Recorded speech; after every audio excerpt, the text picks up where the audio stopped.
Yo, what's going on, everybody? Welcome to the show. Another Friday, another episode of Why Are We Bullish? We've got an awesome panel today. Very excited to catch up with everybody that's here. And we'll be bringing them in just momentarily for intros. But I hope you guys are all having a fantastic week. I mean, some good news. Germany's done dumping. So that's fantastic. A state is now... has 0 Bitcoin, which is always a positive thing in the less Bitcoin in the hands of the state, the better. And it's hilarious that they dumped it for something that they could print for free. So we can all celebrate in that this Friday. Besides that, it's going to be a fantastic show. And of course, this is live, so anything can happen. I defer to my friend Bill here. We'll do it live. Fuck it. Do it live. I'll write it and we'll do it live. And thing sucks.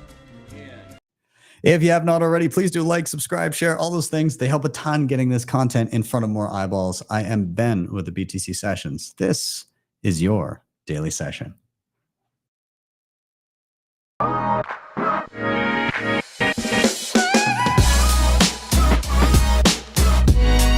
HODL the Bitcoin.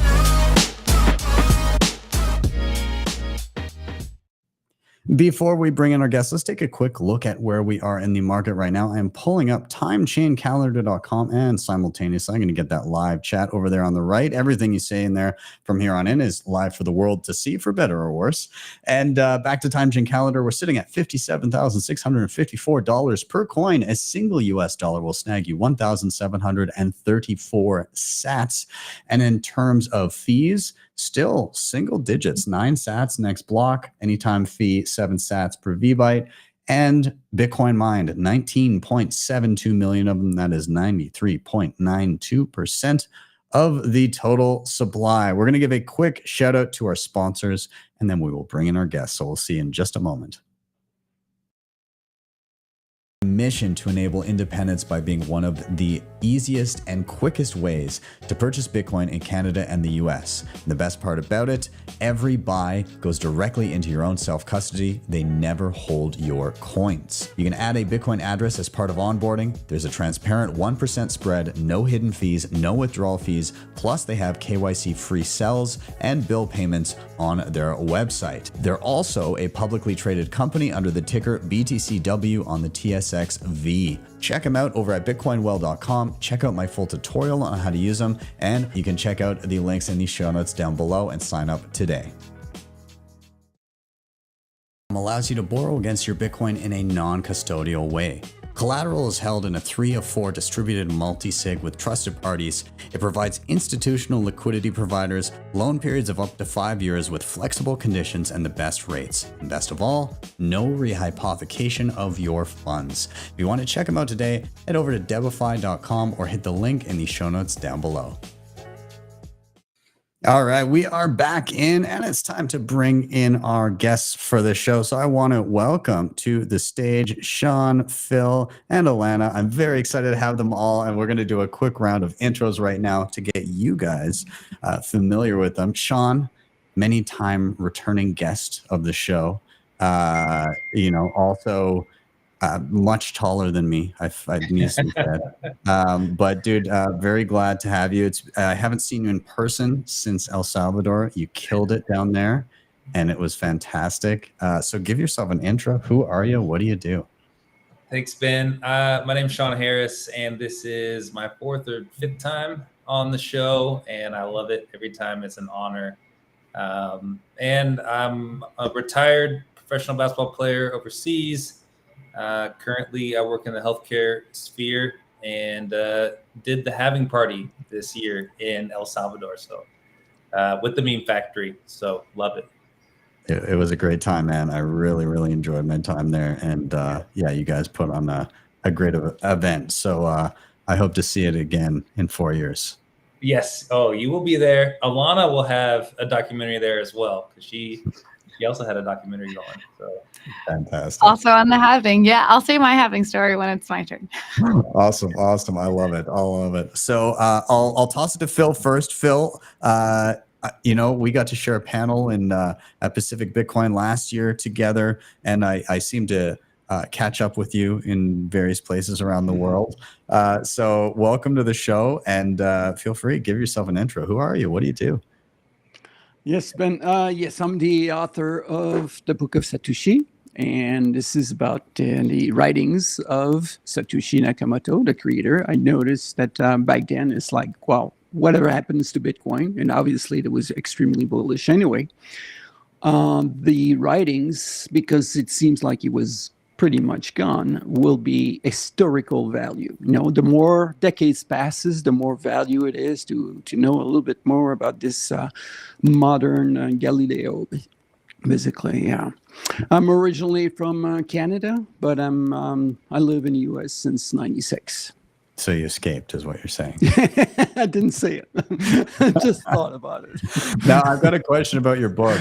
Is there going to be a second edition with the new releases of emails from Yes, with several new chapters, basically, to cover on top of that the latest series of emails that were made public. And I also created a new chapter basically to explain why there's why these emails are related, and we know it's all about Dr. Craig Wrong. Fantastic. Well, I'm excited to see that second edition. I'll have to grab myself a coffee for sure.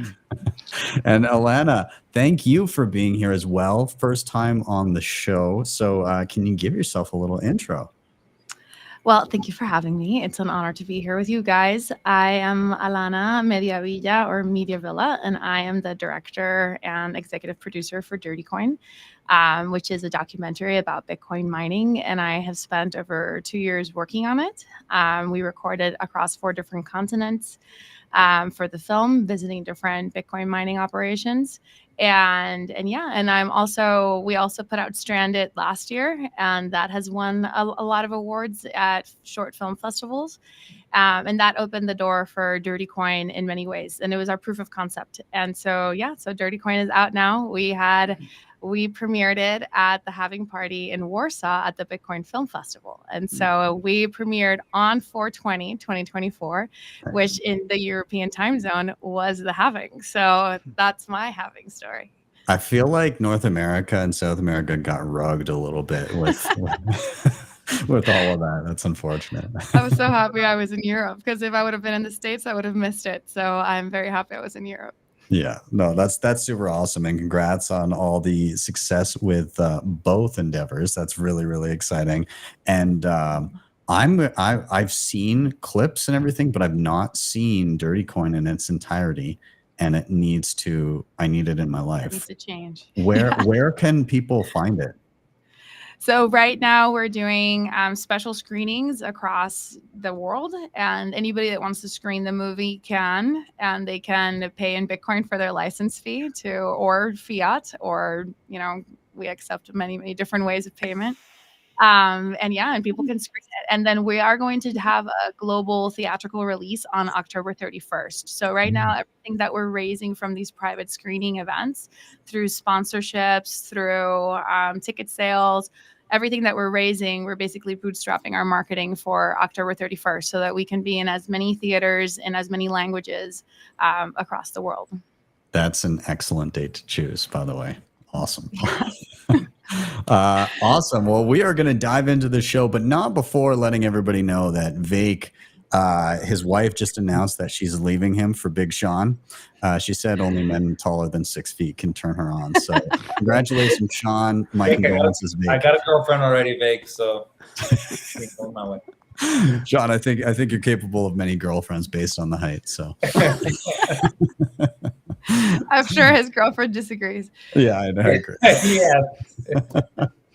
Awesome. Okay, so we are going to dive in. Everybody in the chat, thank you, of course, for being here. If you can, please do give this a share, whether you're on your YouTube, whether you're on X or on Nostr or wherever you may be. Please do give this the share. It does help get more eyeballs in the room, and we love your commentary over on the side as well, so keep those comments coming. But if you're unfamiliar, this show is called Why Are We Bullish? really, really simple premise to the show. Each one of us comes with a reason for being bullish, something we're currently excited about in and around Bitcoin. It can come in any form, whether it be a personal experience, something that we watched or listened to or read, maybe even something as simple as an app or a device that we've tried, whatever it may be. The flow of the show is as follows. Number one, somebody's going to drop their reason for being bullish. This is their chance to rant and get off their chest whatever they're excited about. Number two, altogether, we're going to riff on that reason. So comments, questions, whatever rabbit holes we decide to go down. And then finally, number three, we're going to rotate to the next person until we've all had a turn. So reason, riff, rotate, easy peasy. And I'm going to kick us off today with my reason for being bullish. And it's in the realm of fun things that I've been tinkering with and in and around my cold card. Because I've been playing with it a bunch this week. I did do a video earlier this week on the cold card as a password manager, which is actually super slick. So that's not my main reason. It's actually the thing I just played with earlier today. But you can, the cold card, you know, if anybody has no idea what this is, it's basically a Bitcoin signing device where you can approve transactions and, you know, keep your keys safely offline. And it's super, super slick. And I love it. It's kind of my daily driver. But the password manager thing, basically you can input existing passwords that you have.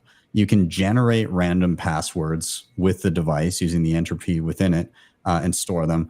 Or you can do something called BIP85 to generate passwords. And what that does is you have your regular seed phrase, your 12 or 24 words that you would write down. And from that, it kind of becomes like a parent key, and it can generate up to 10,000 keys below it. And those can take the form of totally separate wallets, which can never be used to work backwards and compromise the master. But it can also be used for passwords. And so what you would do is you would say, I want account number 5. Show me the password that would be generated from that. And that can actually be used as a password for a website. And if you were to smash or lose the device, it's actually linked to a seed phrase. So you could get a new cold card, put in your seed phrase, and then say, hey, what was account number 5 again? And it would spit out your password for a website, which is pretty cool. And you can also, you know, you can plug it into a computer and hit send, and it will fill any field that your cursor is in. So it can fill the password for you, or it can be exported as a QR code. So you can take your phone and like scan the single password you need and then paste it into the appropriate field, which is super slick. But actually not the main reason I'm bullish about it. I just tried a new feature that they put in relatively recently. So I'm going to bring this up one sec here. Okay, you guys are seeing that. So this is just a video that I filmed earlier today, just while I was in the office here. But I'm going to bring it up. If you can, when I play it, give me a thumbs up. Let me know that you can hear it as well. Okay, I'm trying something out here. Just did it once. It was awesome, so felt like I needed to show it. So, what have I got here? I've got a cold card queue. I've got a phone not linked in any specific way. And I've got a QR code for a setup transaction on the computer. And so we're going to be doing tap to sign. And so all I do is on the cold card, I'm going to hit ready to sign. Okay, lets me know all about signing, gives me options. I'm going to hit the QR button. So I'm going to scan now what is on the computer. Hopefully I've got a decent distance. I think, there we go, got all the parts. It now says, hey, you're consolidating. Does that look good? Okay, I'll hit enter. And now it's going to say tap to sign. And so I don't need to open up an app or anything on my phone. I can literally just get the NFC connection. It says, hey, do you want to open this link? I'm going to say yes. And there we go. It is now broadcast. So scan the QR code to import the transaction, sign it, and then tap any phone to broadcast it. Pretty awesome. Yeah, so effectively, you can create a transaction either on a phone or on a computer, scan it with this in a second, and your keys are here, and then you can sign it and say, I approve this transaction. And then just any phone, even without a Bitcoin wallet on it, just tap it and it will broadcast that information to the Bitcoin network, which is pretty cool. So this is what I'm excited about right now. I feel like it makes the flow of doing a fully air gap transaction very quick and very seamless. Yeah, so I don't know. It's a nerdy thing to be excited about, but I thought it was pretty cool. Yeah. Well, after Ben just sold 1 million cold card queues. Yeah. Well, Sean, so you were at I did a workshop in Miami Awesome. 2 years ago. 2 years, yeah. That was 2023. Was it 23? Holy crap! Yeah, It was 23. It's all melting together. You brought your dad, and Yes, he I killed did. it. Yeah. But I think he has his own cold card now. Yeah. I mean, he had his own cold card by then. That's So, I mean, he killed it, and I've got to say that you know, this can be, by the way, this can be done on the Mark IV that you have as well. The NFC is not like as quick to scan, but it's still definitely possible. But I mean, I've been really enjoying the queue.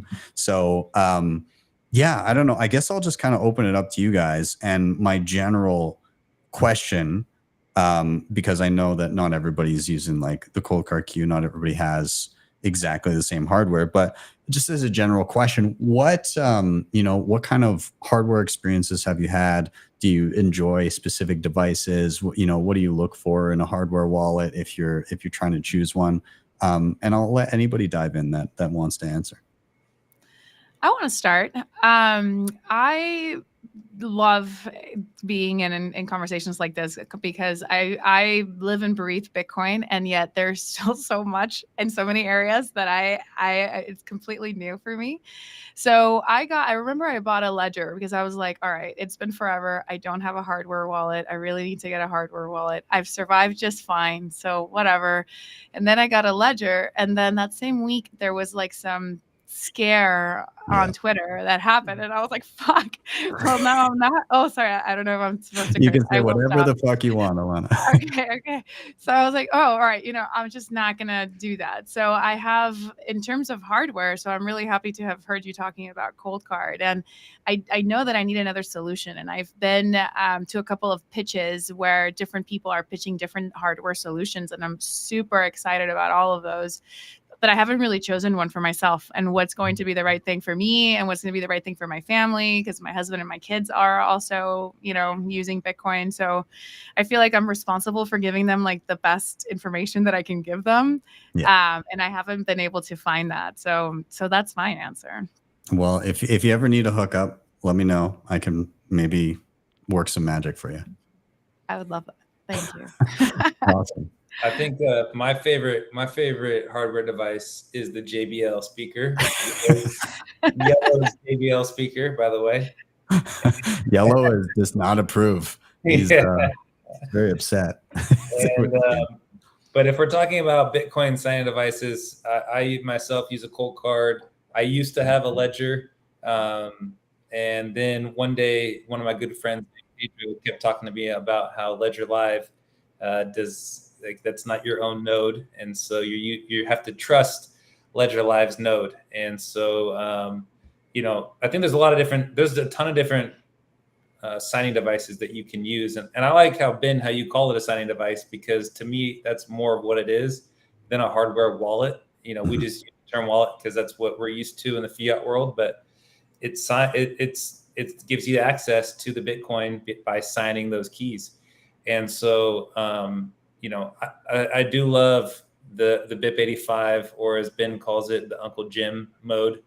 I think that's really cool when it comes to what is happening nowadays. I mean, back in a while back, they used to say Bitcoin gifted is Bitcoin lost, and so it's fun to see how you can gift Bitcoin.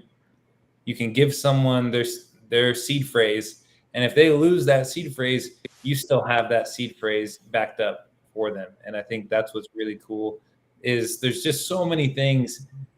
It's still very niche in my mind. You talk to people about this, who don't interact with Bitcoin, and they go, okay, why can't I just like swipe a card, you know? And I think we're going to get there eventually where it all finally adds up. All these tutorials that Ben is doing will just be for naught one day. But until they aren't for naught, you want to avoid putting your Bitcoin in a place where people can have easy access to it. And so I love just how much optionality there is nowadays versus back when it was like, oh, you just have to get a ledger or a Trezor, you know. It's like so many options now. 100%. And before I jump to Phil here, I want to address, Alana, the scare that you heard about with Ledger, and anybody that is not quite privy to what went on there. So there was a couple things. One was their customer database got breached. And so this was like a few years back. And so anybody who had purchased a Ledger, you know, there's a good chance that some, if not all of their data got leaked, and then they were just inundated with like phishing attempts and all this stuff. So that wasn't great. Data, you're talking email address, not their private key, obviously. Yeah, exactly. Email address, sometimes and physical addresses too. Physical addresses too. Shipping. There was a guy in Holland. I remember that they came to his door. They're acting like they were doing some service in his apartment or something, came to his door and then just gave him the good old $5 wrench attack until he gave up his password and stole all of his Bitcoin. And that's why it's even smart to get that stuff delivered to your work, or don't get it delivered to your house. And so and when you do have it delivered, use the trick pin. That's another thing that the cold card does, is they have a trick pin where you give someone a fake seed phrase, and it gives them, say you have a couple Bitcoin on there. Well, it gives them 0.1 Bitcoin, and you go, that's all I got. That's all. Yeah, it's right there. And then they feel like, oh, I guess that's all he has. So you can set up like decoys. Well. Yeah. Wow.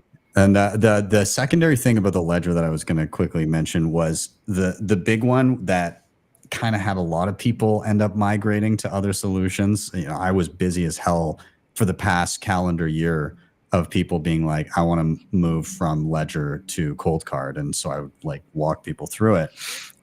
It was a product, like a feature that they were launching called Ledger Recover. And the idea was they would actually take the keys to your money and they would upload them to the cloud to store them for you. Now, they did say, we're going to split it into 3 pieces and give it to 3 different, like us and then 2 other counterparties. But the problem with it was, number one, when asked, they said, if a government came to you and required you or asked you to give up somebody's keys, would you?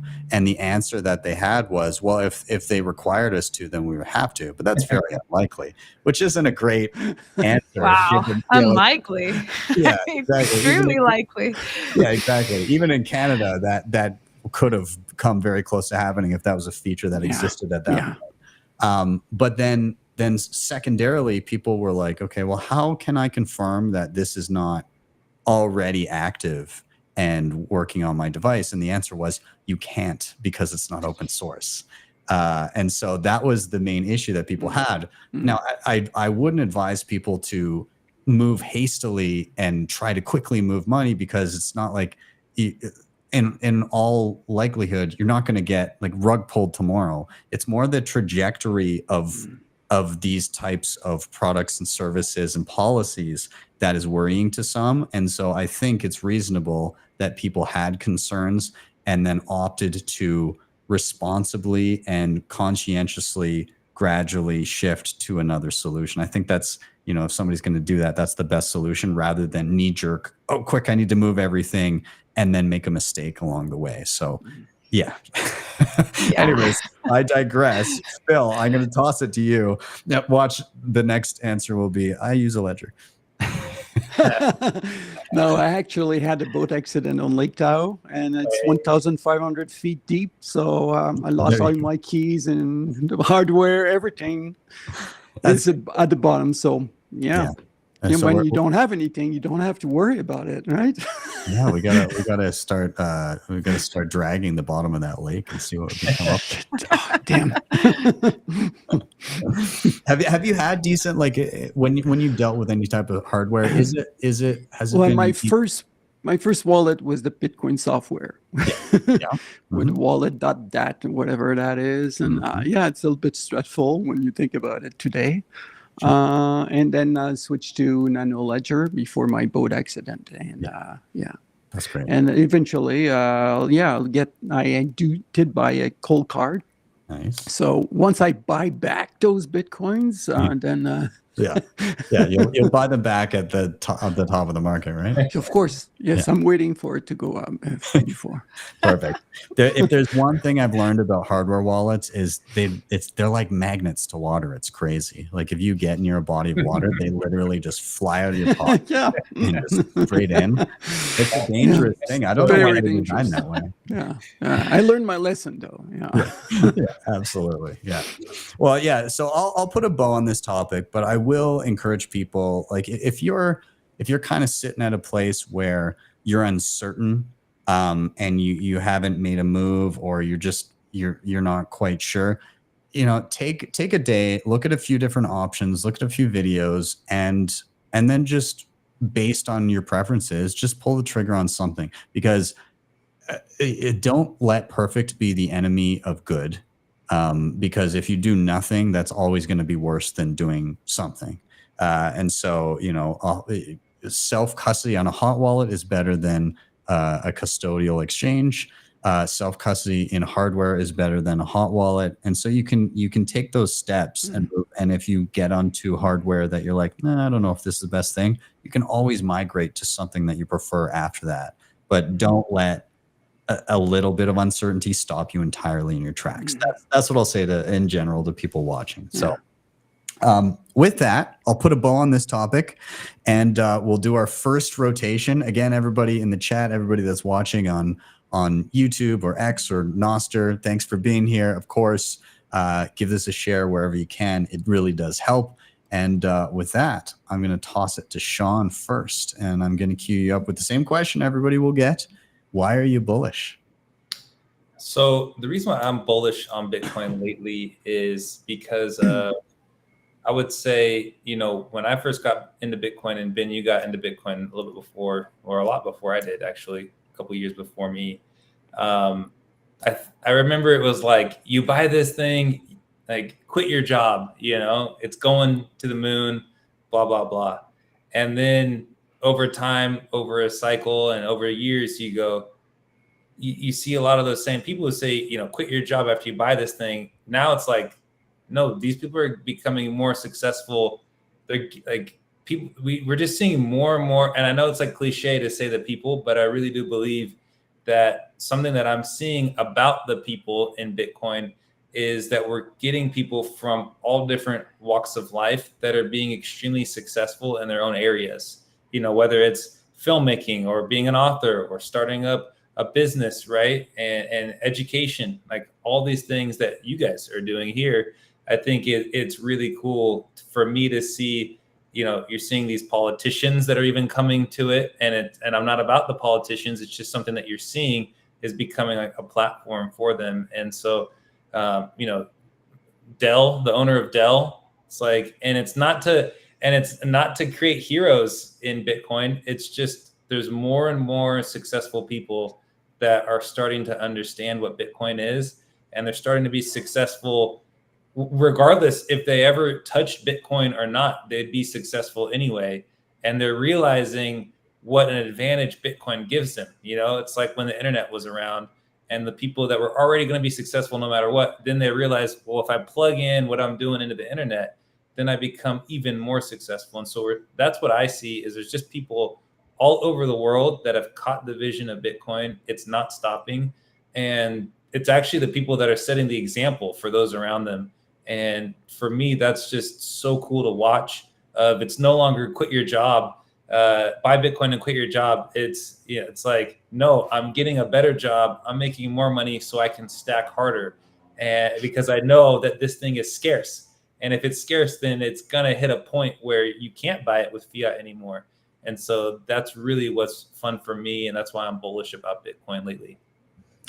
I like that because it's a bit of counterculture, right? Like the nihilism that we have today that's been bestowed upon us by our fiat culture, I suppose, is, you know, a combination of why bother and quiet quitting and, you know, there's nothing we can do. And the only way I'm going to make it is either by gambling or winning the lottery, which is the same thing, or, you know, some sort of miracle is going to happen. And then I'll just ride off into the sunset and do nothing. But there's a little bit of an inverse, I think, in Bitcoin circles for people that have kind of begun to really understand Bitcoin. It's again, I guess a proof of work mentality where it's like, no, I'm not going to just, you know, get rich and then disappear. I want to build cool stuff. I want to be productive. I want to create value for others. And that's, you know, not nearly as common with you know, a lot of people outside of the Bitcoin circle. Of course, you get the ultra productive people in society that you know, want to do something, and you also get we'll say the parasitic class that recognize the fiat game that's being played, but rather than rally against it or realize that there is a solution, they've just kind of plugged into that and said, how can I extract value from this for myself? And yeah, Bitcoin just kind of counters all of that and says, let's actually build for the future. Let's stop with the nihilism. We realize we have a solution. Let's, you know, build for future generations rather than stealing from them. So I love that about it. And I'm curious to hear what Phil and Alana have to say about it. I agree completely with everything you're saying. And it's, you're right. The people in the space, I've been on the energy side of it for interacting with a lot of different Bitcoiners on different sides of the spectrum of global warming is going to be the end of us all the way to there is no such thing, and everywhere in between across the planet.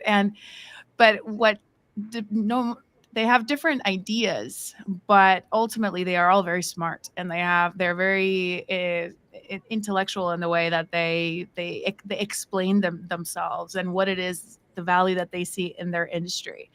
And I agree. I just see a bunch of really, really brilliant thinkers, and you go to any random meetup and they're not big on Twitter, you know, they don't have a product, but they're like the smartest, coolest people. And so even if they're not known, I find that Bitcoiners are usually the people that you want to hang out with. And on the contrary to like kind of what you were saying, sometimes you go to the crypto meetups and that feels a lot more like, what can I get out of you? And the thing is that in Bitcoin, you can't really, you can't get anything out of me. Like we all have the same price to the same thing. Like we just are all, we give to this thing that honestly, it takes it's way harder to get funded. It's way harder in so many ways if you decide to stay in Bitcoin. But the reward is so great that it is worth the work. It's worth doing it. So there is no corporation. Ultimately, we all create our own success, and we're going to find the success that is what we can make. And you're seeing a lot of people that are in this space, and I agree with you that I'm bullish on the people that I see in Bitcoin. I love that. Phil, I'll toss it to you before I chime in there too. Mm-hmm. So the interesting part is, before Bitcoin, the only way for people to see how to basically escape the fiat system or whatever was to invest in gold and silver. You know, that was the thing in early 2000. That was the shift, you know. And when we think about how, for example, the UK sold their gold at the bottom, you mentioned that Germany recently sold their Bitcoin at the bottom. And so the mindset was like, yeah, okay, we're going to be investing in gold and silver as a way to pile up and to be secure without having to speculate on XYZ. Because any way you have to speculate in any kind of asset, because you can't stay in dollars. You're gonna die.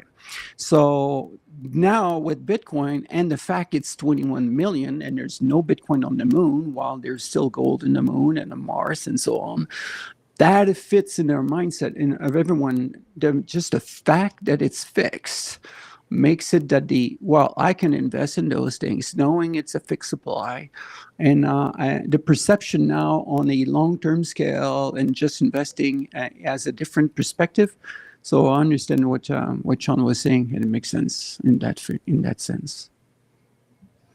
Yeah, I love that. Yeah, it's I wanted to hone in again on Alana's point about much more difficult to get funded or have a venture backed by others. And I think this is kind of inherent, as you said, Phil, to the cap supply where there's just not going to be more of it. And so if you're going to take your Bitcoin and you're going to invest it in a venture, it's not like right now with dollars where it's like, oh, I have to put it somewhere because it's, again, a sailor term coined, it's a melting ice cube, and it's just this hot potato. I got to get it out of my hands and onto something that's less likely to disappear.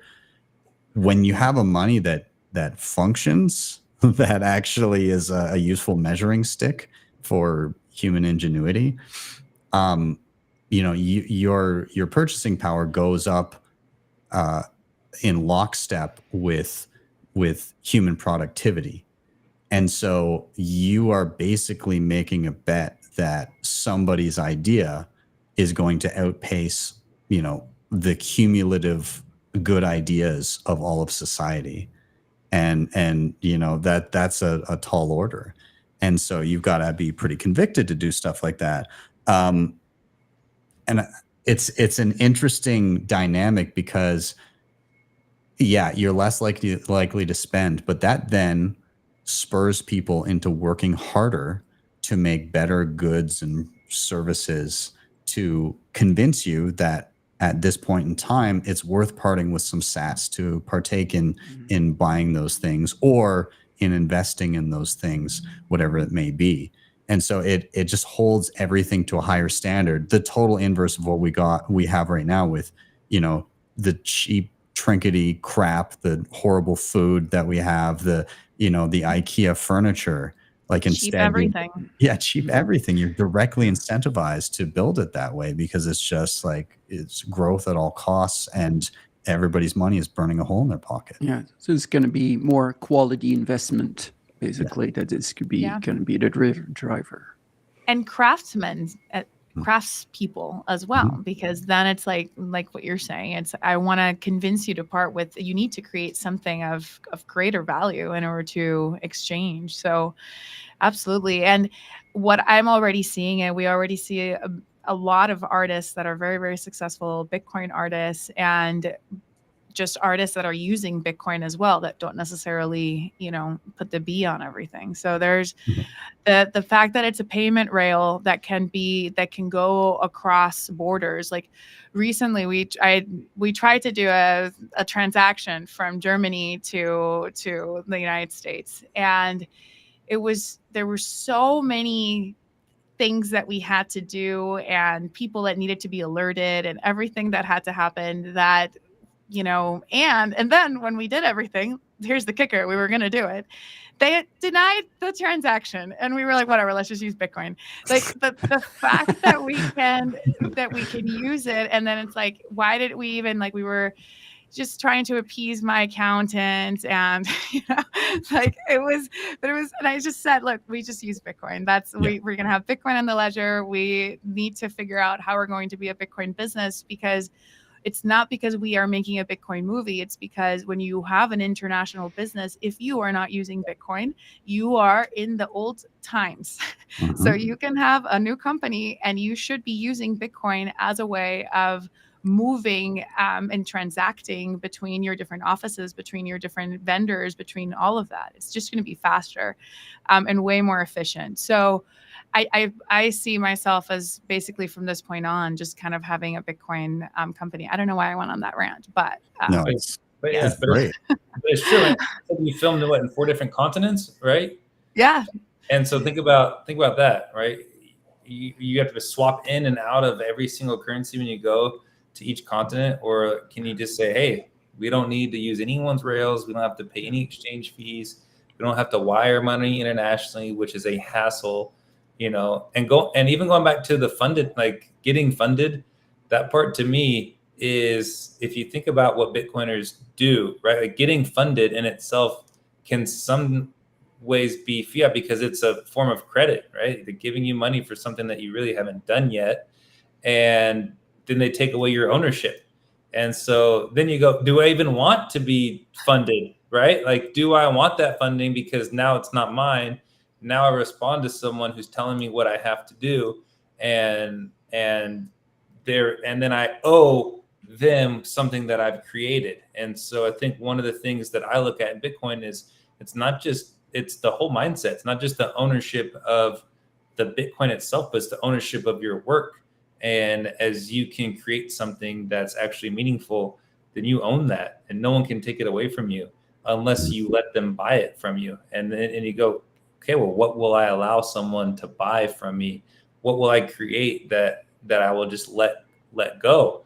And so those are kind of how I go about. Okay, do you even want to get funded? What's the point of getting funded? Because aren't I creating something in this world that's supposed to be meaningful? And so it's something that, even just doing the having party that I thought about a ton, right? Like that we thought about a ton as the Meme Factory. It's like, okay, we're only going to have sponsors. We're not going to have partnerships. We're going to have people who sponsor who also believe in what we believe in, which is a Bitcoin only thesis. And we don't care if someone drops out because they want crypto. It's just, so those are the things that you have to say no to, and you have to really be intentional about when it comes to the work that you're doing. Yeah. Yeah. Well said. Absolutely. Again, it holds everybody to a higher standard. Because people recognize the long-term impacts of their decisions today. And that's something sorely needed nowadays as well. Yeah. Awesome. Well, Sean, thank you for the topic. I appreciate it. Enjoyed the little rabbit hole that we ended up going down there because of it. And we are going to do another rotation. But before we do, I have to give a quick shout out to our remaining show sponsors. So we'll be back in just under a minute. So we'll see you guys in a moment. Has some of the best hardware on the market today to secure your Bitcoin. The Cold Card Q is an absolute powerhouse and is my daily driver. And on top of this, they have plenty of other goodies, including the Mark IV, the Tap Signer, Open Dimes, the Block Clock, and much more. If you head over to their website, make sure you use code BTC Sessions at checkout to get a nice discount. Links are in the show notes down below. Bitcoin Lightning wallet built with simplicity in mind. Spend and receive with ease, claim your own Lightning address, shop your favorite gift cards, and even earn rewards when you spend.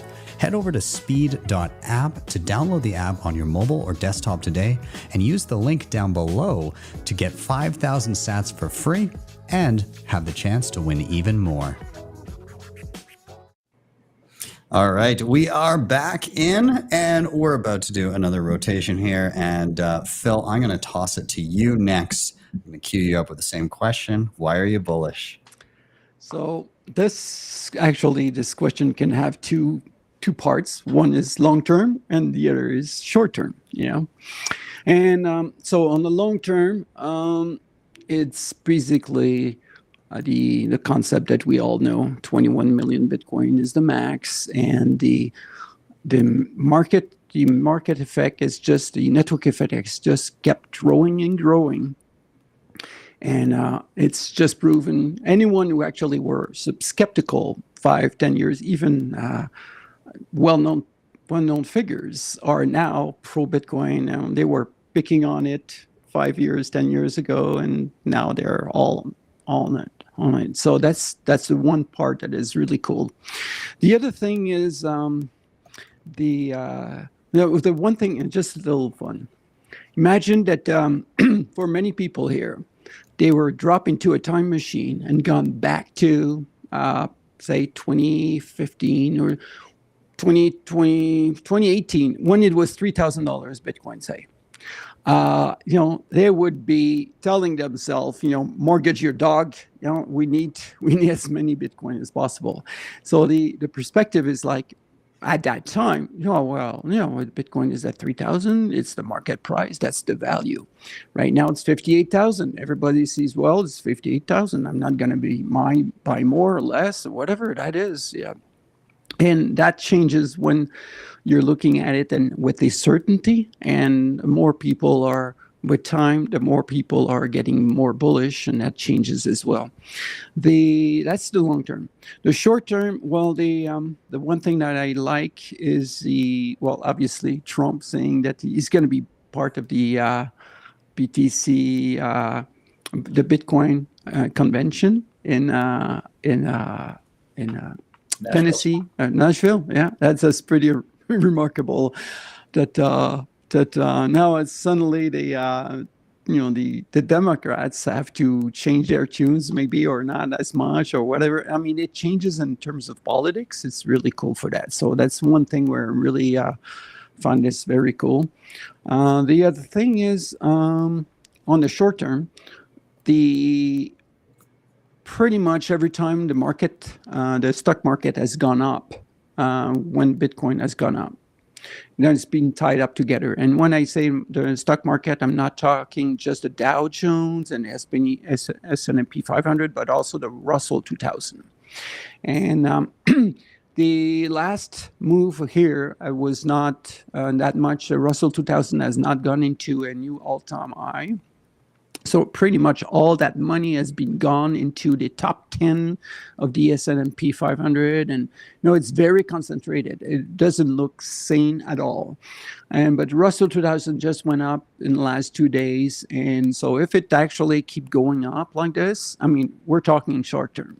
For those who are interested in the short term, it looks like we might have a big boost up. And thinking about, if I have my tinfoil hat, then it's like, does the powers that shouldn't be are actually want to go a big push up in the stock market before the election or after the election, so that if Trump gets into power, he's got a big mother of all bubble to deal with, and then he's going to be the Herbert Hoover kind of thing for having a crash and that kind of thing. Is this another angle? So again, it's a short-term thing, but in the end, the long term, we know the story, so it's going to go up.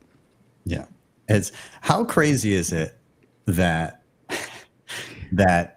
Bitcoin is being discussed as an election issue, not by like a third-party candidate, but like, it's just I think just, regardless of what side of the political spectrum you're on, or if you're just not on the political spectrum anymore, as many people have kind of just said, step back. But the fact that this is an issue, it kind of shows the shift in influence that Bitcoiners now have, where the prior and possibly soon to be again president is catering to this group of people that I initially joined a subreddit of, that was represented by a poorly made MSN Paint wizard. And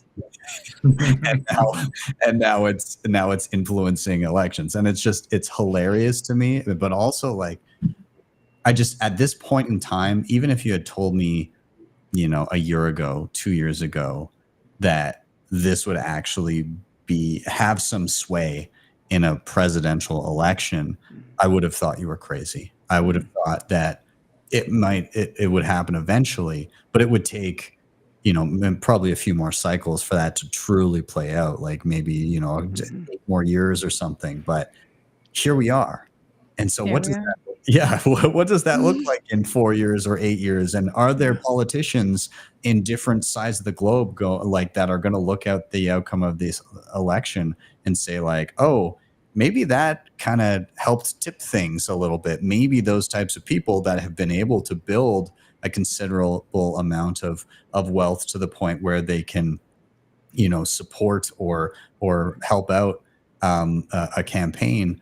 Maybe I should think about policies that would appeal to those types of people. Like, how does that change the global landscape from a political viewpoint? It's super interesting. I don't even know what to expect next, and I'm curious if Sean or Alana want to dive in there. I want to see how the Democrats, what's their next step, because I feel like that's also going to be very historic. Are the Democrats also going to come out and say, yes, Bitcoin, or are they going to come out and say crypto? And they're going to say, we gotta regulate it. It's good. The payment rails make sense, but we need to have something that we can turn off, and we need to KYC the crap out of everything. And I don't know. I feel like I'm looking forward to seeing how they're going to come across or like what it is that they're going to say. I know that from the mining perspective, I know the Democrats are not going to clamp down on mining because of how positive it is for renewable energy. There's a lot of stranded electricity that these new renewable projects have. They're not connected to the grid, so they're able to sell that electricity to somebody. So there's a lot of there's a lot of other kind of people that are seeing a benefit from Bitcoin mining. So I don't think they're necessarily going to clamp down on mining, but I think they're going to want to regulate Bitcoin a lot, and they're going to be more pro crypto.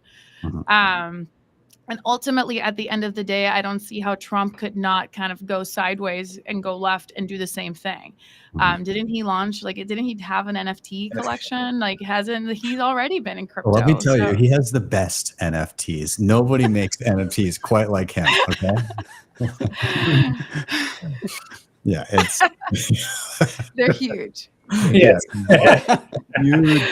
Yeah, it's crazy. I agree with you. I think it's going to be because obviously, like, politicians want to appeal to the widest group of people, and right now there's as we were talking about earlier, the general mindset of society as a whole is, I'm not going to make it unless I gamble. And what's one of the hottest ways to gamble right now? It's crypto, right? Because crypto is gambling. That's effectively what it is. So yeah, you're going to have,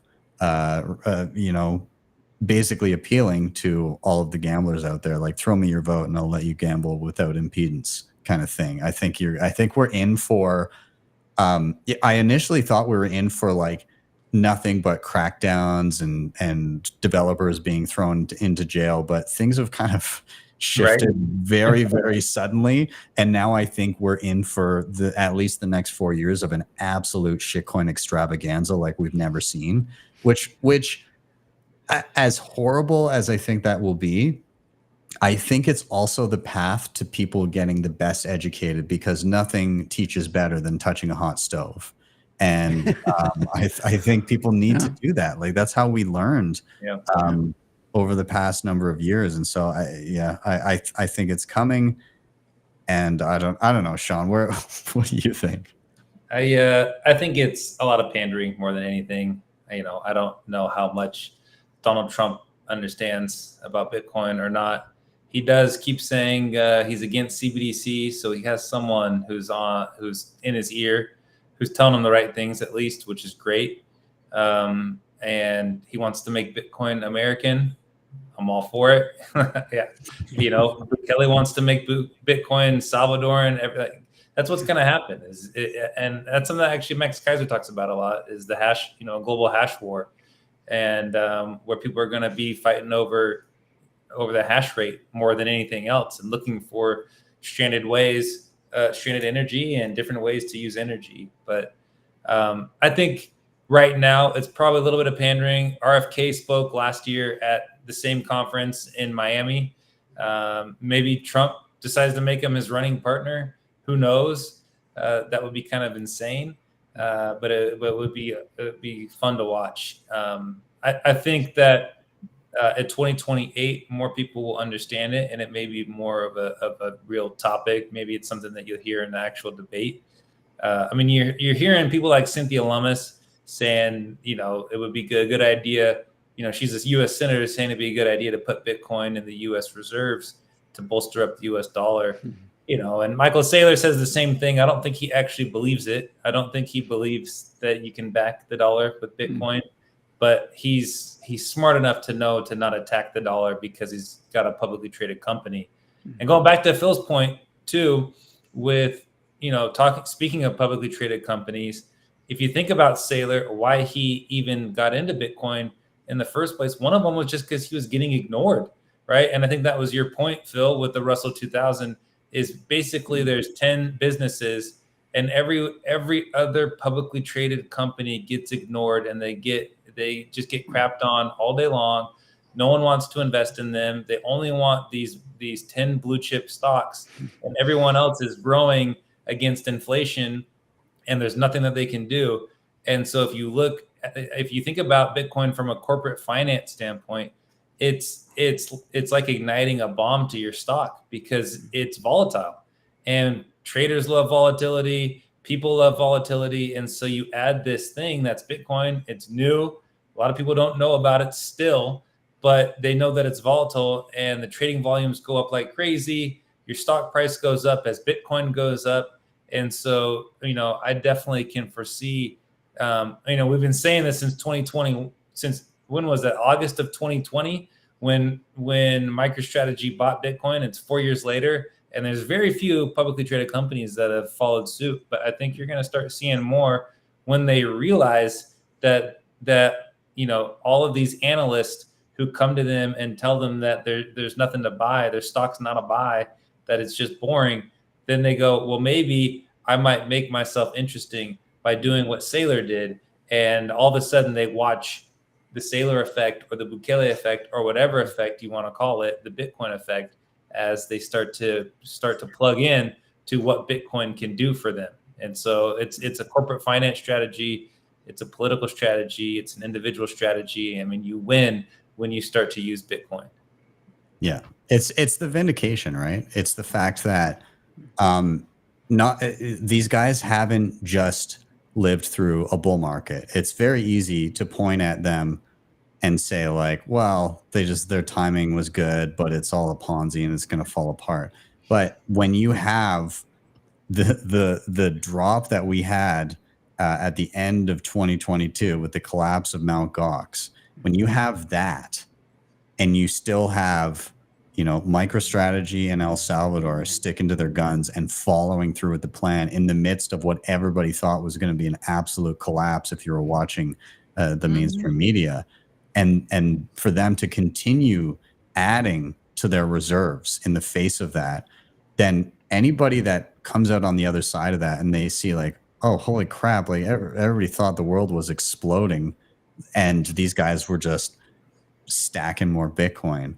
It's the conviction that is jarring, because it's like they knew something that most of the world didn't know in the worst of the bear market.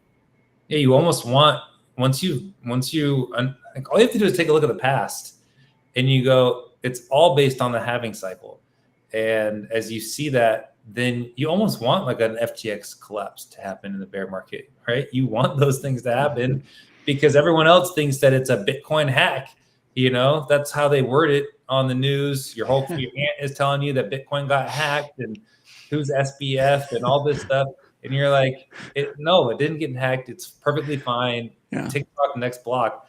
But everyone else is scared, and Bitcoin's at $15,000, and then you get to buy it up cheap. And you're stacking hard because you, like what you said, you know something that other people don't, which is not that hard to learn if you just take a look at the halving cycles and you understand a little bit about the scarcity function of Bitcoin. I remember a tweet, a meme, where it says the US dollar was hacked because a specific bank was robbed or something. Same right? Mindset, you know? Same exactly. mindset. Exactly. Yeah. I mean, it's again, analogous to the Bitcoin's only for criminals, when the majority of criminals are using the dollar in the U.S. banking system, right? Like it's just exactly that. Yeah, I think people are figuring it out though. Like the gradually over time, people are understanding that something is wrong with the existing system, and more specifically, that something is also wrong with the money. I've never, up until a few years ago, I've never heard anybody use the term fiat currency. Inflation was just kind of not really referenced very much, and now it's like top of mind for most people. And on top of that, it's top of mind for most people because everything's so damn expensive. But we have the people that are running the government gaslighting us to our faces, saying it's never been better. Your Thanksgiving dinner has never been cheaper. Or, you know, like inflation is coming down, and people are like, oh, but it's not. I don't see it. Yeah, exactly. I don't see it. And my life is not getting cheaper. And they're realizing that inflation, maybe not directly realizing, but inflation is cumulative. So like by saying that inflation is down, you're saying shit is still expensive. It's still getting more expensive, but it's getting that way less fast. Yeah, it's a speed. Yeah. Inflation is a speed, right? So if it's going down, you're still moving forward. You know, it has to go negative for prices to go down. Exactly. And I think people are waking up to that. Again, that video that came out last week of the dude who he had bought a cart, an online cart full of Walmart goods, like 46 items or something in 2022, I think. And then on the website, there was a rebuy all button. And he was like, I wonder what it costs today. And he hit the button. Originally, it was like 120, 130 bucks. And he brought it back up, and it was $400 and something dollars. Oh my God. For the exact same items. Wow. Unbelievable. Yeah. So they're probably going to deactivate that feature pretty quickly. Oh yeah, that's gone. That's right out the door. Yeah. So, but people are recognizing it. It's good. Yeah. So Phil, I enjoyed that topic. Anything that you want to cap it off with before I put a bow on it? No, pretty much. Yeah. Awesome. Everything is good. All right. Perfect. Well, we're going to do a rotation here. And Alana, I'm passing it to you for a final reason for being bullish. So same question. Why are you bullish? You know, I think I've answered this in the past with more like kind of spiritual and freedom-minded answers, because I have seen that. And when I go around the world and I can see that people can interact in Bitcoin and they're still learning and starting, but as soon as, you know, they can start right away, and that's really incredible. But today I decided that I want to mention, just because of the amount of meetings that I've had this week regarding this subject, I'm actually going to say that I am bullish on Bitcoin and Bitcoin mining, because there are so many industries, like industries that I hadn't even considered, like warehousing the shipment of the miners that are being sent in the thousands from, you know, one place to another. And there's the secondary market for machines is huge. And so there are so many industries, and the parts that you need, and the fans and the air conditioners and the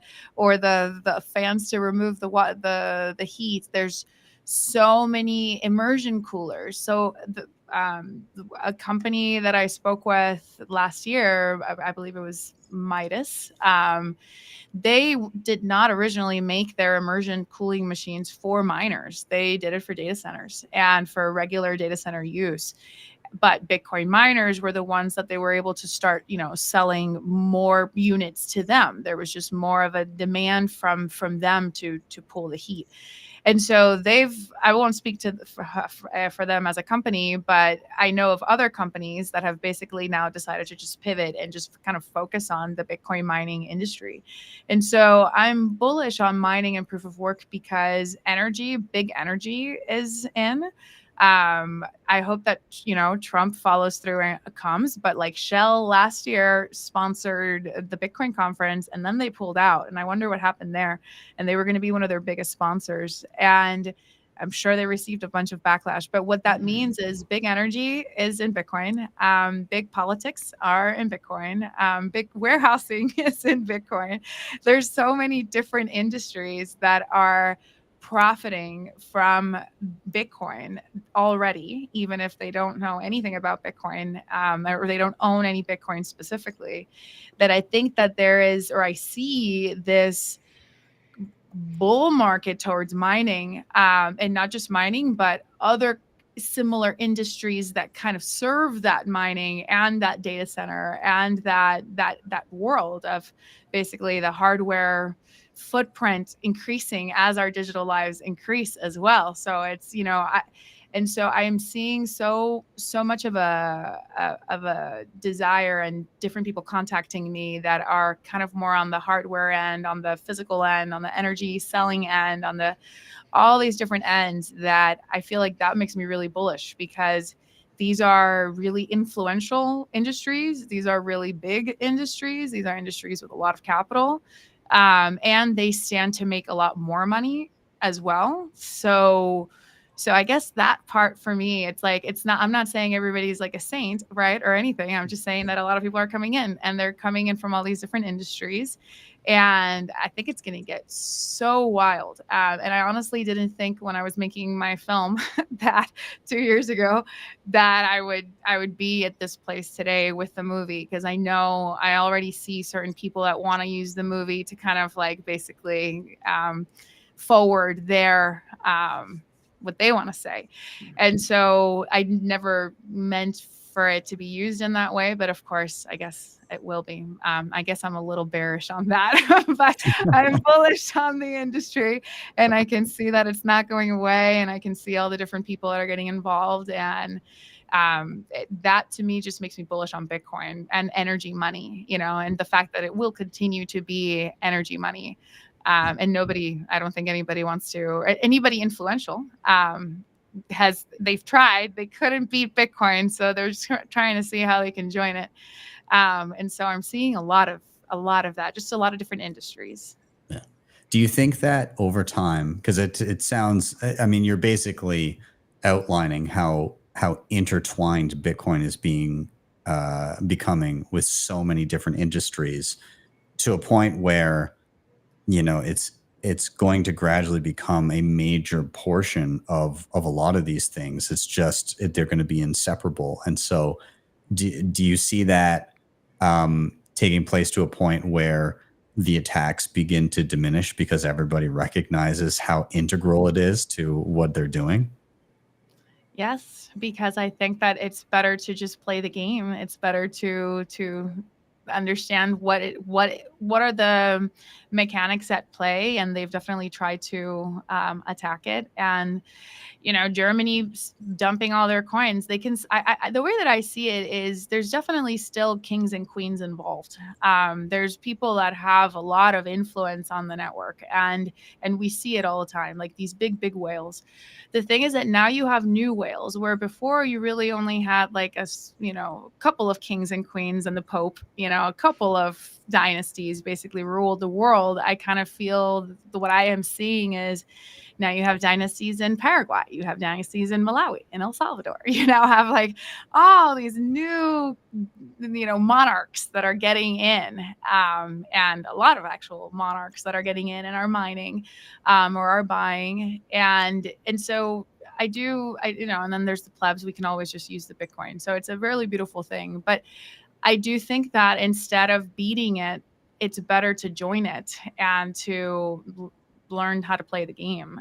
And that's a better way to win than to destroy it. And in order to destroy it, you have to expend so much capital and so much energy to destroy it that it's like, why not then control it at that point and not lose I don't know. I guess there are people that can verbalize that better than me, but I do believe that it's just kind of not worth it to attack it anymore. And big attacks are going to diminish. And I'm not talking about like Twitter haters. I'm talking about like nation states and bigger players. Yeah, 100%. The incentives are there, right? The incentives are such that those that are already involved understand why they want to remain involved. Those that are Like I saw, was it Paraguay that just recently, like they imposed they upped the cost for energy on miners just like the other day, which effectively like makes it untenable to mine there. And but a lot of that hash power is just going to relocate to like Argentina or wherever they can get machines, right? Uruguay, just across the border. Yeah. And so like the people that don't get why they need to just play the game are going to F around and find out pretty quick. And then the ones that are, are open to it and realize what's going on, they're going to benefit quite a bit. So, yeah, I don't know. Paraguay did benefit quite a bit as well. And I think that it's a matter of like a lot of people were coming in, and you also start seeing some protectionist laws towards the miners that are already in this space and not wanting to compete with more outsiders coming in. And so I think that you're going to see some countries kind of open their doors, and a lot of people are going to come in, and then once they get established and those hierarchies get established, then they might want to close the door from other people. And I feel like I was able to see that in other countries as well. And Paraguay kind of seems to follow suit. It's like once they benefit and they have like a good amount, and this is all my speculation. Of course, I don't, it's just based on what I've seen and studied. But yeah, I think at some point, the current people don't want to compete. They want to make sure that they can increase their hash power in that country. They're already set up there, and they don't necessarily want new competitors, because by the time I went to Paraguay, it was already hard to get electricity. Like it was tough because there were a lot of miners, a lot of people from all over the world coming to get a lot of, and they would just park the energy. They would just get the energy contract, pay for the energy contract even before they got the machines there. So, and then some bailed, and that was also a problem as well. So all kinds of things have happened. And so I think Paraguay has become a more mature, is a little bit further on the timeline of new country that has a lot of excess energy, that doesn't really currently have a client, opens doors, a bunch of people come in, and then it just kind of regulates itself. And in some countries it's continued to open the doors, and in some countries it's going to be like, we can handle it from here. This is what I think. Yeah, it makes you feel like the age-old question, is Bitcoin a living organism, right? You think about Bitcoin on a global status for mining or on the global stage, right? Because it'll just keep moving like an organism to wherever the cheap energy goes, and people will go to that point, or to those countries. And it's like the sovereign individual thesis playing out, that people just decide that they want to move to whichever countries treat them the best, and businesses want to move to whichever countries give them the best advantages, because it's hard. There's inflation everywhere, and everyone's trying to get the hardest, soundest money ever created. And so now people will move like an organism. Bitcoin almost decides where they go. And it's fun to just watch. Oh, wow, there's a ton of miners in this place because this is where they get the cheap energy. China shuts it down in 2020 or 2021. They all bounce. They move out. They go to different countries. And then the hash rate's back at the highest it's ever been. And so I agree. I think mining is, Bitcoin mining is a topic that's hard to understand at first. But as you go down the rabbit holes, you start to learn a lot about energy, as well as Bitcoin. And, it is what protects the network. And when people try, like if you wanted to do a 51% attack at this point, like what you said, Alana, it's so capital intensive, and you have to get so much hardware to even try that. At that point, you're billions of dollars deep. You might as well just mine the Bitcoin and make the money, instead of trying to demolish this network that was going to hurt it goes to zero. Yeah, right. Like, and even if you tried, we would just fork it and go somewhere else, And so it's fun to watch how people can make up these scenarios in their minds. The internet's what happens when the government shuts off the internet? What happens when meteors hit the planet Earth? It's like, okay, well, you're not thinking about a future that is like a place where people will live, where people advance. You're thinking about going backwards into the past, and I just foresee us moving forward into a good future. You say going back into the past, deindustrialization is a very real concept, and it's something that has occurred across the earth for thousands of years. I mean, you look at it that is, quote unquote primitive 400 years ago, and you see the pyramids that were built in that area, for example.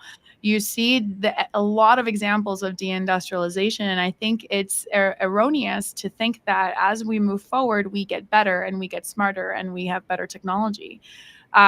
We can for sure move backwards. And I think that we're moving backwards right now when it comes to privacy topics, when it comes to so many things that we're moving backwards. And I do believe that it's important for builders and for people that kind of see that this is a trajectory that we could go down. We can deindustrialize. For example, you have a country, and this is my issue here in Puerto Rico, where they want to do all of the energy be solar.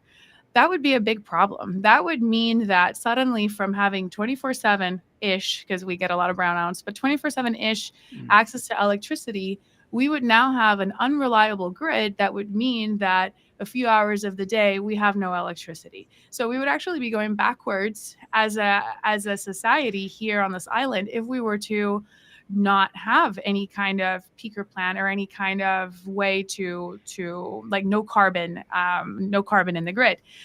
So, and then carbon credits, but that's a different rabbit hole. But I think it's important to understand, not take for granted that moving forward in time means progress, because moving forward in time can definitely mean the other direction. And I believe that it's important to be alert, to understand what's coming down and build towards prosperity and a beautiful future of abundance, built on sound money. And I think that's why we're here.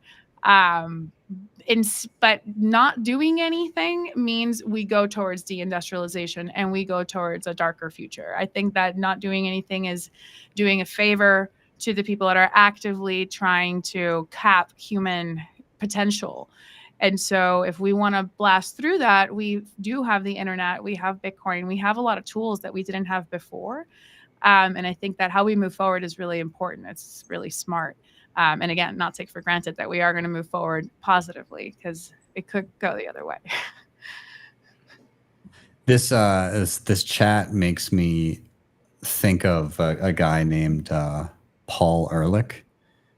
He wrote a book called The Population Bomb, and basically was just like so horribly wrong about literally everything for his entire career, and somehow still had a successful career. It was fear mongering about how people using energy and how there were too many people and we're using too much energy, and by the 1980s you would have hundreds of millions of people starving across the planet. And was by it 1903 or something? The book? 1968 was when the book okay, because I know that early 1900 another guy came up with this overpopulation craze. Yeah, and it's again like these people see it as an imperative to prevent population growth, to prevent people from having families. And he actually, I didn't realize this, but I was reading a book today, and he came up, and after having one child, he ended up sterilizing himself because he was basically like, oh, we're all going to die. So, and then 2000 came and went. Our population is like 8 billion now, and people have, like, when you actually look at quality of life for people in general, like we've never had less people in poverty in the past 20 years or so than for the rest of, in terms of meeting your basic needs. The percentage of people on the planet continues to go down and down in regards to being able to survive. And thanks to energy and crude oil and the CO2 they generate. Yeah. Exactly. Yeah. The places with the least energy are the places with the most poverty, right? Yeah. And less GDP. So less GDP, so it affects everyone, and lower life expectancy as well. Yeah, yeah. But everybody, let's let's make sure that we don't use any more energy, because God forbid the people that are the most disenfranchised on this planet at least make it up to our standard of living. Yeah. Right? Like who are the ones that you expect to cut? Yeah. So I digress. But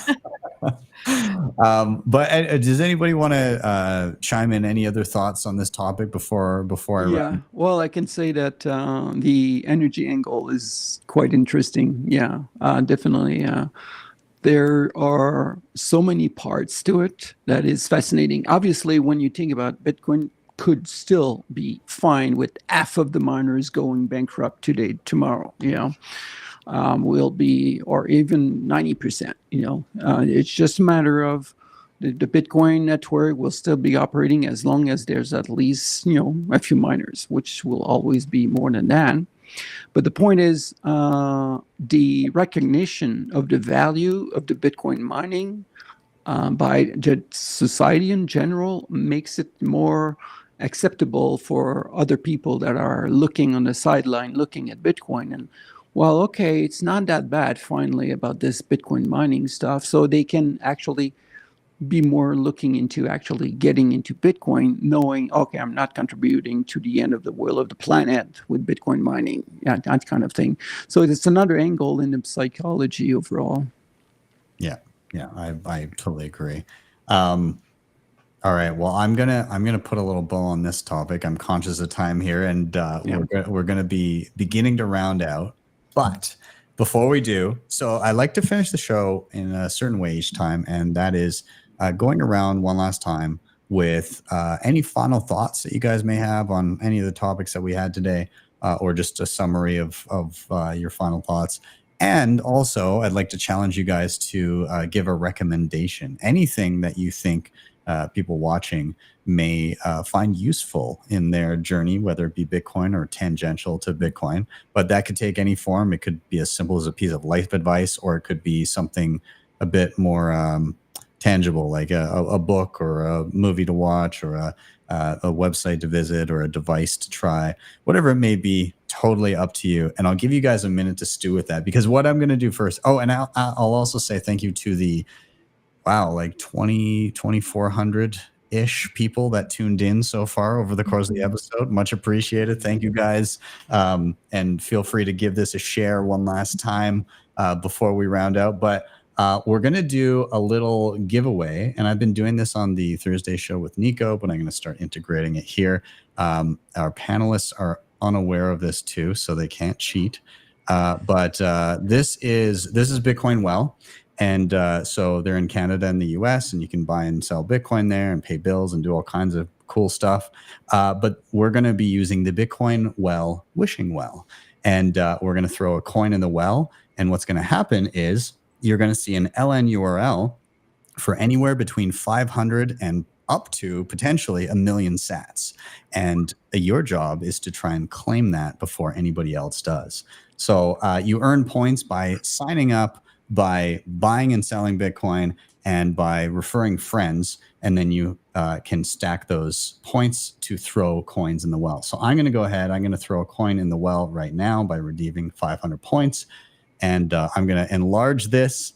And that QR code on the screen is for 500 sats. So the first person with a Lightning wallet to be able to scan that and pull off those sats, congrats to you. So I'm going to leave it up there for, I don't know, 10 seconds or so. And anybody who snags them, congrats to you. If you do snag them, let me know. Hopefully you get it before the guests do. We'll see how quick they are. Phil's all over it. He's like trying to get it. No, Phil, no dice. No, the focus is not coming. Oh yeah, we're looking at it from a smaller screen than you guys. It's hard. Guests got rugged, but everybody else is watching the live stream. You can make it bigger. So if somebody got them, please do let me know. But congrats to anybody who did. Super awesome for you. But anyways, guys, I'll wrap it up there. Actually, you know what? Screw it. I'm doing it again one more time. If you still got those Lightning wallets, then best of luck. Here we go. one more time. Why not? There's another 500 sats. Anybody who wants to snag them, I'll leave it up there for 5 seconds or so. Somebody else got the other one. Well, maybe I'll hear about it on X or Nostr or something. All right. Well, there we go. Oh, Matt, I hope you still had that lightning. I got them. I got the second one. There we go. Oh, yeah. Yes. All the 2,400 viewers got rugged by Alana. I had to check. I didn't get the first one. That's okay. That's awesome. Simmer. Damn it. Rewind. That's awesome. All right. Well, sweet. So let's go to our final thoughts and recommendations then. My general final thought here is things are shifting faster than they have been, as is expected, right? Like it's a gradually then suddenly kind of thing with Bitcoin. And yeah, we're seeing all of these things where, with the presidential stuff, with the integration of Bitcoin into major industries, with the recognition of power companies jumping into this, major energy companies rather, with the again, like the politician angle, even the just general other industries, the institutional money that's coming in. There's a lot of different aspects of people kind of getting it. And not to mention, we didn't dive down the rabbit hole, but from a human rights perspective too, I've been dealing with the HRF for quite some time now, and it's happening there too. So different pockets of people around the globe are beginning to realize how important this is and interact with it in a big way. And that's super exciting. So in terms of recommendations, my general recommendation is, we all love listening to podcasts and conversations about how great Bitcoin is, but don't let yourself stop leveling up in the sense of the technical as well. Continue to learn in that respect too. I'm loving playing around with the queue this week, but whatever it may be for you, if you haven't really used many Lightning wallets, if you haven't really tried, various hardware solutions, if you haven't ever played with, I don't know, Liquid or eCash or some of the cool little fringe things, the Fediments and things like that are happening, tinker, right? It doesn't take, you can send around like 100 sats here and there and just try these things. And I think you'll have a good time and you'll be learning. So my recommendation is keep learning. Sean, I'm going to toss it to you. Final thoughts, recommendations. What do you got? Final thoughts, just keep buying Bitcoin. It's a simple thing. Buy it this whole decade and watch what happens. My recommendations, I read a book about a month or so ago. It's actually by 50 Cent called Hustle Smarter, Hustle Harder. And I know it sounds like something that he would write, but it actually was a really good read. And so that's my recommendation. It's helped me out a lot, especially in my new life after basketball, about just how to handle my business, how to get rid of, just if there's negativity, don't let that get in the way. Don't let your emotions get in the way. Like focus on a specific path and make sure that you're doing whatever you can to get there. Obviously, you want to be good to the people in your way, but it's just to me, it was a really good read about how to not let your emotions get in the way and stay focused on what your goals are, and then just go out and crush it and not make excuses for why you don't do it and just win.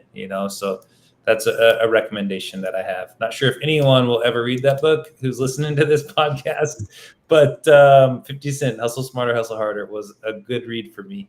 I love that. And I wonder when it's inevitable to rebrand to 50 Sat, right? Like that's 50 Sat's coming. that's coming. And actually, side note, he years ago he was the first person to accept Bitcoin for one of his albums. Yeah.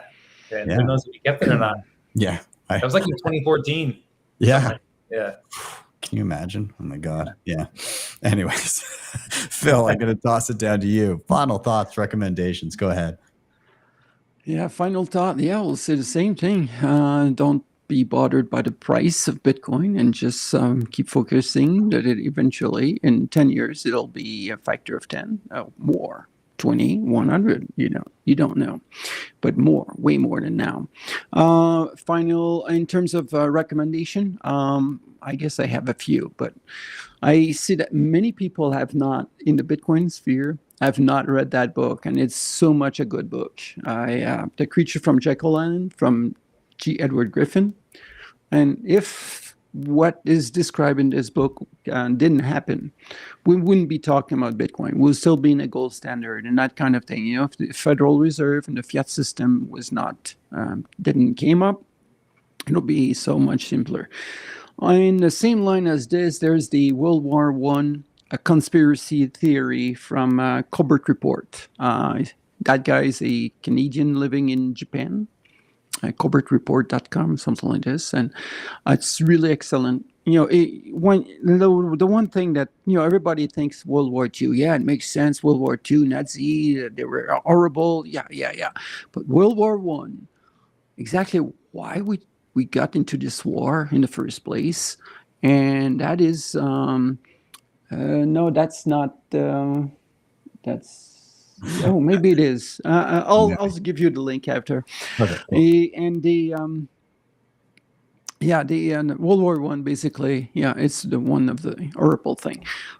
The last thing will be the set of books from one of them is Speculator, the third in the series, Speculator. The second is Drug Lords, and the third one is Assassin, and it's from what is.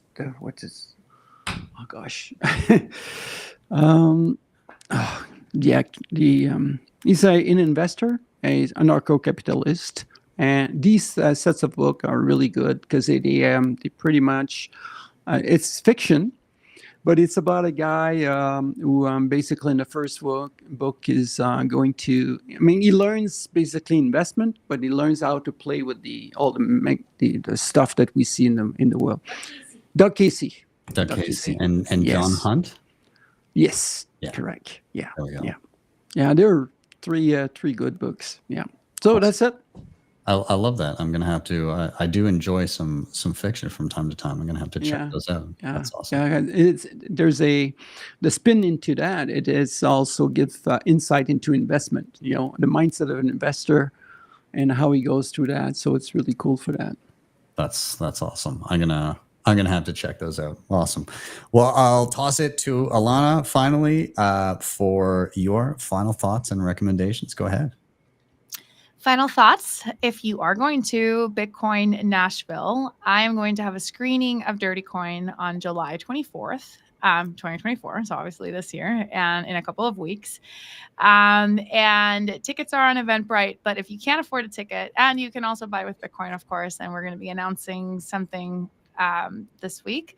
If you can't afford a ticket and you want to watch the movie, please let me know and I will make sure that you can get in. We have a large venue and I would love to just fill it with good energy watching the movie. We're going to have a panel afterwards and it's going to be, we're going to have Eric Hirschman, the CEO of Gridless. We're going to have Troy Cross. We're going to have Chester Ney. And Dennis Porter is going to MC, and I'll be there as well. So I'm really excited for Nashville, and I'm going to plug the fact that we're going to go to the movie theaters with Dirty Coin on October 31st. So also DM me so that I can, if you really want to see it and take your meetup to go see it, because we'll contact your local theater and we'll tell them, hey, there's a little group of people or a big group of people that would go and watch this movie. If you play it, will you play it? And so far, every single theater has said yes. So we have a really good track record there. And so I'm sure at some point somebody's going to say no, but so far everybody has said yes. So all you have to do is just let me know where you are and roughly how many people are in your meetup or whatever. It's super casual. Just contact me. And in terms of recommendation, I know that they mentioned buy Bitcoin, and I will say earn Bitcoin. I really like to earn it. Earning it is so fun because you obviously buy it, whatever. It's just that I guess I was a commercial filmmaker for so long that just saying buy Bitcoin just never really felt good coming out of my mouth. But earn Bitcoin comes out and so naturally out of my mouth. It's come up with a way that you can add value, and there are bitcoinerjobs.com, I think it is. And there are a lot of different Telegram groups where if you have a skill, just say that you're willing to work for Bitcoin. That could be your side hustle. You could side hustle, like if you don't have fiat to turn into Bitcoin, that doesn't mean you can't stack sats. So that would be my recommendation, is that you can make a living making, like, you can make your money, you can make your Bitcoin, you can earn it, and you're going to work with really incredible people, because these are people that are willing to also work in this economy. So I would say, just to sound a little different, not to in any way to diss Sean or Phil,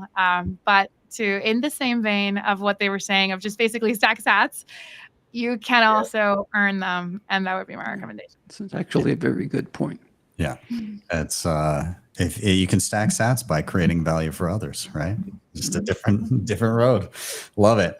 Awesome. Well, guys, I want to say a huge thank you to all of you for joining me and getting bullish on a Friday evening. It was a lot of fun. To the now almost 2,600 people that tuned in over the course of the episode, thank you guys so much for being here.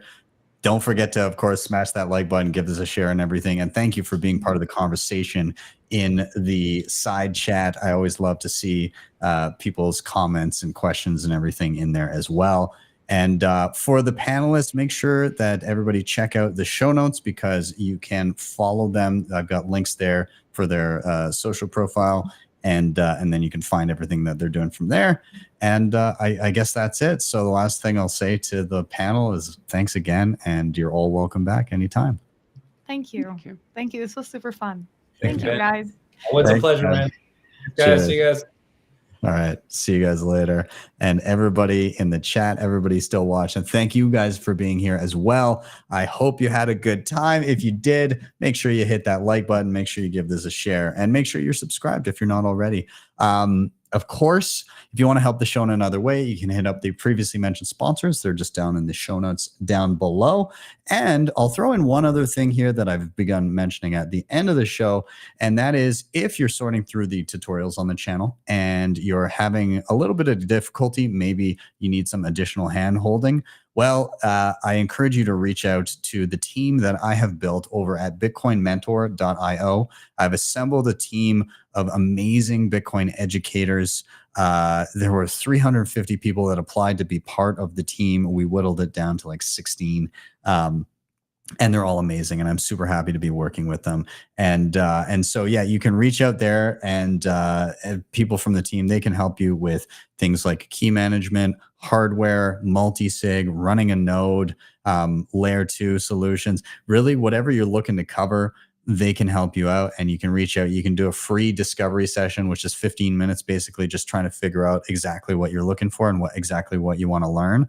And then you can go forth from there and level up and save yourself hours and hours of research on the internet if it's not quite scratching that itch for you. So anyways, reach out to them, bitcoinmentor.io. And with that, I am out. Have yourselves a wonderful day or evening, wherever you may be. And I'll see you guys next time for your daily session.